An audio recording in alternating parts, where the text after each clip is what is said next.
Welcome back on This Week in America. So much to talk about in the next segment. We're going to be talking about cyber stalking, about internet predators. Jane Hitchcock is with us. She is the director of Working to Halt Online Abuse. Jane's own experience with online harassment, cyber stalking, garnered international headlines, led her to become a noted cybercrime and security expert. She talks frequently around the country about cybercrime and online security, trains law enforcement personnel throughout the United States. She's also a consultant for several organizations, including the Department of Justice, Office for Victims of Crime, National Center for Victims of Crime. She's the author of 7 books, as well as a freelance journalist. Her most recent book is Net Crimes and Misdemeanors, Outmaneuvering the Spammers, Swindlers, and Stalkers Who Are Targeting You Online. And if you pick up any article talking about basically any type of online fraud, online predators, that type of thing, you're going to see Jane's name in conjunction with that. Jane Hitchcock with us on This Week in America. Jane, thank you for joining us. And thank you. And you get a gold star for all that. What? You should get the gold star. I just had to read it. You have to live it. I mean, that's your life.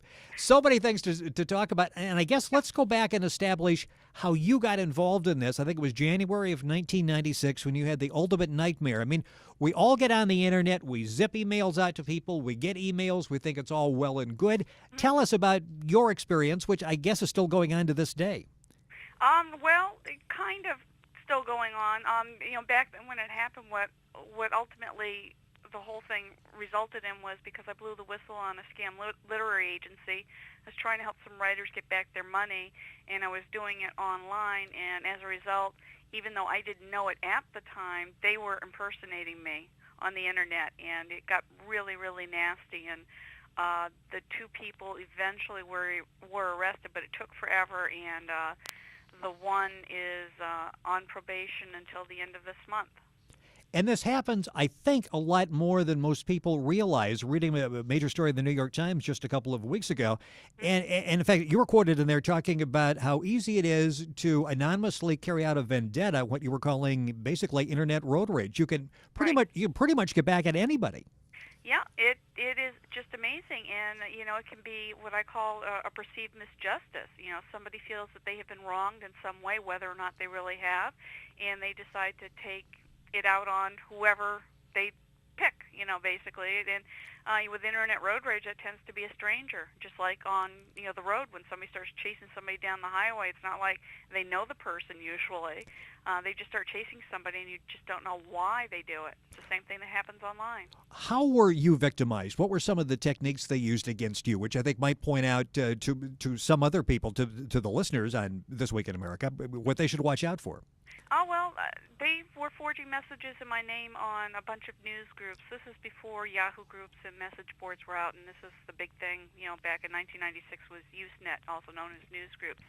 And they were pretty benign. I mean, they were still troubling. They were calling people a bunch of idiots and blockheads and things like that. And I guess when that didn't get enough of a response for the people doing this to me, they then went to every controversial or sex-related news group they could find and posted as me again, saying I was into sadomasochistic sex and I would fulfill their fantasies, anyone's fantasies, and to come by my house any time of the day or night or call and listed our home address and home phone number, which is much like what happened to Claire Miller, the woman who was in the New York Times article. And, for her, she was lucky that she lives in an apartment building with, you have to be buzzed in. And where we lived in Maryland at the time, it was a single-family home. So, I was more worried about, I started getting phone calls, and I was worried somebody would really come to the door.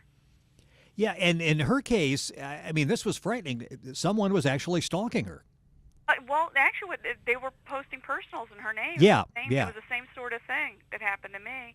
And they were posting personals saying that she was available for sex and listed her home phone number and home address. It was on websites like iwantyou.com and imatchup.com and things like that. So it was kind of the same thing, except it was on websites instead of on groups. Jane Hitchcock is our guest on the program. She is the director for Working to Halt Online Abuse. The program is This Week in America. Her website, by the way, is haltabuse.org. You may link onto that by going to our website, which is thisweekinamerica.us. We're talking about cyber stalking, and we'll be talking about online predator in a little bit. Let's talk a little bit about some of the problems once you were a victim. It's pretty difficult because the World Wide Web is the World Wide Web. How do you trace back who the perpetrators are? Well, it's a lot easier today than it was back then. I mean, when I first called the local police department, they just kind of said, "What's a news group?" And I said, "Well, if you don't know what that is, how can you help me?" And I turned to online friends to figure out, okay, well, they look like the messages look like they were coming out of AOL.com, but they weren't. They were coming from somewhere else. How do I figure that out? So I had to basically teach myself how to trace the messages. Then what's my next step? I have to contact the ISP. I found out the ISP won't do anything without a subpoena or search warrant. How do I do that? So it was just step by step learning the legal system on my own. And there were no laws in place at the time, and Maryland, and that's where we were, became the first state in the country to pass an email harassment law because of what happened to me. And since then, 45 or 44 other states have cyber stalking or related laws, and I worked on most of those. I was going to say you were instrumental in most of those, and I understand that we have a federal law now. President Bush signed a law. It's an amendment to the VAWA, the Violence Against Women Act, where it's supposed to include stalking, but the way it's worded, it also includes not only stalking, harassment, threats, but also annoying, which is something I tried to get them to leave out of it because, honestly, spam is annoying, and there are a lot of people who annoy me online, but it's not harassment or stalking, and there's been a problem with that because I can see where courts are going to be tied up in, cases that shouldn't even be there when you have real cyber stalking victims that need the help. So I have a problem with it. Yeah, annoying is a pretty broad category. Yes. And I guess it's in the eye of the beholder or the computer of the beholder in this particular case. Are we making progress? It sounds like we are, that you've got the justice system, you actually have their attention. Yeah, definitely. And, with 45 states, I'm trying to get the other 5 taken care of. And I'm also working on other legislation, children and email registries, child-related legislation, online dating legislation. So I'm starting to get involved in other things as well. And, training the law enforcement, agencies. And, honestly, they have come such a long way from, 10 years ago, and I keep thinking, I'm going, oh my God, it's 10 years. But they have just really come a long way, but there's still so many out there that need to know how to work on cases like this. What if someone is listening and they find, I think I've been a victim of this. I've been getting these strange emails, and I don't know the genesis of how this all started. How do they go about looking into this? Who do they go to? Well, they can go to our website. We actually have on the main page of our site, you'll see "Need Help" in big red letters, and we have 7 steps, and you go through each step to see, make sure, is it really harassment? Is it just spam? Is it one of those Nigerians bothering you, or lottery or an eBay or PayPal phishing thing? And we give instructions on how to try and take care of it themselves first, and we show them how to do it, how to trace them themselves, and complain to the right people first, and then if they still are having problems and it is a cyber stalking situation, they can come to us for help, and we're free. And again, haltabuse.org. There's so many different websites. You've got netcrimes.net as well. Right, which is the book's website, yeah. Okay, so I guess if they go to haltabuse.org, you can be led to the proper website so you can take care of the problems that you have. Yeah, like I said, on the main page of the haltabuse.org website, it has "Need Help" in big red letters. You can't miss it. If you think you've been a victim, go check it out. It's a great website, haltabuse.org. I want to talk in the remaining time we have about MySpace. This is something that has been in the news. It's really taken off over the course of the last couple of years. With it, and it's probably grown a lot faster than anybody imagined, it's a whole new opportunity for sexual predators. MySpace just come out with a couple of steps they think to keep kids safe. Has that gone far enough? I don't know. I want to wait and see.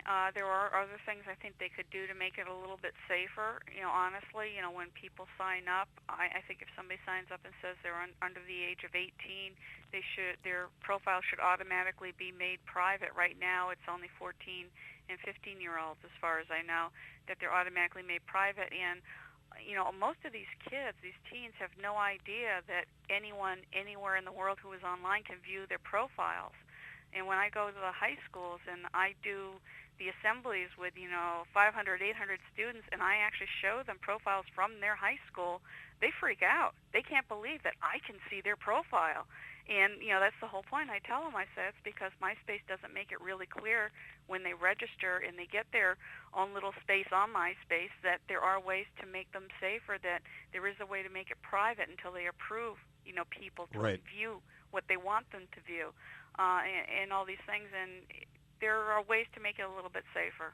MySpace has only been around a couple of years, has about 70 million registered users of all ages, is the web's largest social networking site, and very popular among teenagers. A very popular way for them to communicate, and like you said, put all this personal information online, available to everybody. Yeah, and they don't think it is. They think it's just people in their school or their friends that know them.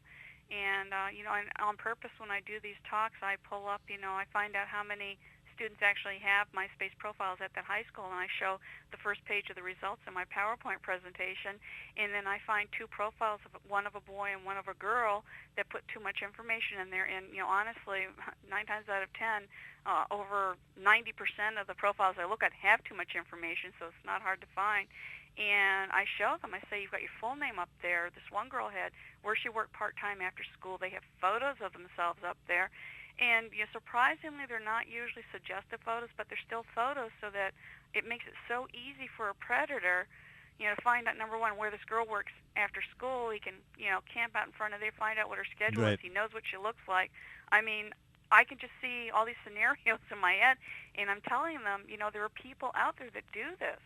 And I show them, news stories, and this is what's happened to other kids your age, and try and impress upon them that it does happen every day, and it can happen where you live. We've warned people about chat rooms, and that was the way that predators used to try to lure in, their young victims. Has this replaced chat rooms? No. Chat rooms are still really busy, especially, Still a problem. and I hate to pick on them, but especially with AOL. That is still a huge, huge problem. And again, it comes down to a lot of these kids tend to put too much information in their profiles, and all these predators do is they go into a chat room, they check out the profiles of the other chatters, find the ones that are the age that they want, begin to chat them up, pretending usually to be somebody else, their own age, and trying to get them to confide in them, like, how's school going? And, the kid will say, oh, I'm having a hard time with my teacher, or I hate my mom, or something like that. And, get the kids to confide in them, and they call this grooming. And this happens not only in the chat, but it happens, with the MySpace, and it happens, if somebody has a live journal or a message board. It happens all over the internet, unfortunately. This is not real new. We've heard about the problem in chat rooms for a while. Are schools doing enough? Are parents doing enough to alert the teenagers to be suspicious? I think it comes down to think back to when you were a teenager. You thought you knew everything. You don't want to hear, your mom or your dad or your teacher telling you, you're not being safe. Right, right. I think parents could learn how to use the internet a little bit better. Most of them know how to do email and surfing, and that's about it. And they really need to learn how to use other aspects of the internet. And I encourage them when I do public lectures, ask your kids. Kids love to show off. Say, I've been meaning to try Instant Messenger. Can you show me how to sign up for an account and how to use it? Or, other people at my workplace have, a MySpace profile or a live journal. Can you show me how to set one of those up?